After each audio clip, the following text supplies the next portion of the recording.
What's going on all? Thanks for tuning in once again. Let's talk Zhilei Zhang versus Joyce 2, the rematch. Before I start, please leave your opinion on it. Look forward to the comments. Most importantly, thanks for tuning in, and I appreciate your time.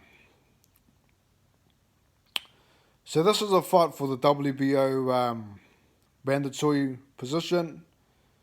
It's a final eliminator. Joyce had a rematch clause in the first fight. He lost the first fight against Zhang.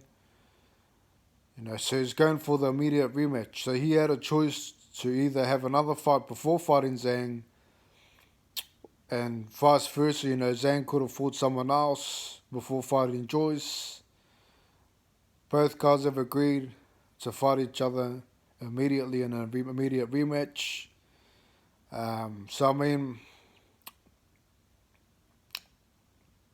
Props to them, full props to Joyce for taking the fight straight away. A lot of people are going to write him off in this one. Let's not forget, he is the underdog coming into this fight. The first fight, he was the favourite. This fight, he's going in the underdog. So, what can he do here to win? It's pretty plain and simple in this one. He's got to take that straight left. We knew how effective it was in the first fight. We know that Zhilei Zhang also has a sweeping right that's effective. We saw that against Philip Herkovic. So, Joyce, coming into this rematch, he's actually put on more weight. And he's looking to, be in Zhang's face, in my opinion. I think that the reason why he's put on weight is to take the punch a bit more. With more weight, the punch may not be as effective in terms of pushing him back. You got to understand Joyce is a guy that likes to come forward. He calls himself the juggernaut. He wants to come forward. He wants to be right in your face. He wants to be the bigger man, the stronger man. So I think that's why he's put on the weight. Think about Andy Ruiz. Lost a lot of weight, gets dropped from Chris Arreola. He said it himself. Hey, if I wasn't this heavy, Luis Ortiz would have knocked me down as well. Let's not forget that. Tyson Fury, a guy that always puts on weight. It's because they want to be able to take the punches, especially a hard puncher like Zhang. Zhang is a guy that was very underestimated in the heavyweight division. Let's not forget Zhang is also a silver medalist. He knows how to box, he knows how to punch. The only problem with Zhang is that he has stamina issues. When he gets into the later rounds, he tends to fade out. Look back at the Herkovic fight. Zhang is very dominant. First half of the fight, all of a sudden Herkovic starts finding his rhythm. Zhang stops throwing. There's some rounds where he doesn't throw much punches. His pacing isn't there, especially when he's chasing you down. In this fight, I don't think he's going to be having to chase down Joyce. But Joyce throwing volume, getting his rhythm going, there's a possibility that Zhang may get tired. So this is definitely a fight of two halves. I think that the first half of the fight is very vital for Joyce to pick up the pace. We know that Joyce is a guy that always starts slow, and this fight is going to have to be faster than Zhang. Let's understand that Zhang is definitely targeting the eye in this fight. And it's unavoidable. It's a straight left. As long as Joyce is in the center of him, he's going to land it.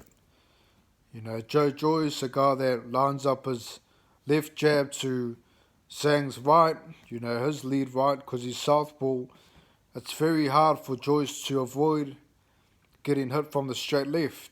It's always going to be there. Joyce is going to have to think about Alexander Usyk, how he managed to throw over and throw under Dubois' jab.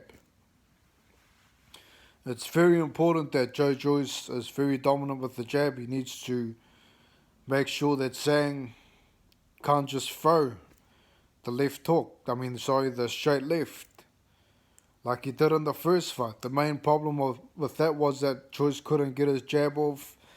Zhang was catching it like he was playing baseball, catching the shots as a pitcher, catching all the hard ball shots, parrying it down like it's nothing. So in this fight, Joyce needs to make sure that he's landing the jab, the lead hand. He can't afford to be looking for a jab and then circling to the right and getting caught from the straight left. He just can't. I believe in this fight, the key is for Joyce is to stay on Zhang's right side, and time the jab to perfection. Time it in a way where he's dominating the fight with the jab and basically try to avoid that straight left as much as he can. Stay on Zhang's weak side. I know that the sweeping right's there, but if Joyce can find rhythm and throwing that jab, he may be able to shut that off. Also understand that Joyce is a guy that's got a better motor than Zhang. I think Zhang's got stamina issues in the later rounds, like I mentioned. Joyce, let's not forget he knocked out Parker in the late rounds. He knocked him out. So, he definitely does wear you down. He made Dubois quit in the later rounds. He's a guy that picks up the pace halfway through the fight. Like I said, he's a slow starter. So as long as he can start at a good pace, he can establish the jab, avoid those straight lefts early in the fight. I believe that he's got a really good chance of winning. I understand that he likes to come forward, but let's just give him the benefit of the doubt that he can shut down that straight left, which is going to be very hard to do. There's no doubt about it that it's going to land eventually, but he just can't allow it to land too much. Joyce also has a good straight left as well. His jab, power jab, very effective. So, he may need to consider going to the body as well in this fight. But for Joyce winning this fight, I think the key is not to have a shootout with Zhang, in the first 6 rounds. Use the jab in the first 6. Once Zhang starts tiring out, once he feels like he's in more control, he's got more momentum, he can be right in Zhang's face, then start throwing more punches, more combinations, and truly break him down. I think that Joyce is just one of those fighters, like a Frazier. He only knows one thing, that's to come forward. I don't see him boxing on the back foot too much. I think that he's going to try to keep him at mid-range, but he cannot allow Zhang to chase him down. So as long as he can shut him down with the jab, keep to Zhang's weak side, stay away from the center. In other words, try to circle to Zhang's right, so he's circling left. Try not to move to the right side too much where Zhang can line him up and plan that straight left to the eye. He's got to avoid those shots. As long as he can do that for the first 6 rounds, I don't think that straight left's going to affect Joyce too much in the later rounds. I think if he can do that, then he can have a shootout with Zhang later on in the fight. As long as he gets through the first 6 rounds, he wins.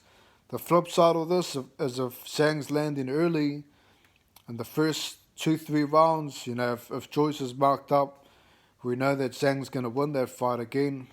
He is targeting the eye, so as long as Joyce can avoid that, getting marked in the eye, I think that he does have a great chance of winning. So I'm choosing Joyce to win this one. I'm choosing the underdog again. Just like the other fight with the Eubank and Smith, I believe that Smith just didn't have a back foot. I think that Joyce doesn't have a back foot in this fight. So, he needs to make sure that he is very disciplined, throwing the right punches, and don't trade with Zhang for the first 6 rounds. Use the jab, win the early rounds, and then try to break him down later. That's my take on it anyway. Leave yours. I won't write off Zhang. I think that Zhang, obviously, he's got a puncher's chance, but I think if it goes the distance, Joyce wins. But I do think in this fight that Joyce will go for the stoppage, and I think he will get it around round 11. That's my take. Leave yours. Look forward to the comments. Enjoy the fight. And 2 weeks to go, so a lot of time to watch the build-up. Leave your comment. Look forward to it. Take care. Peace.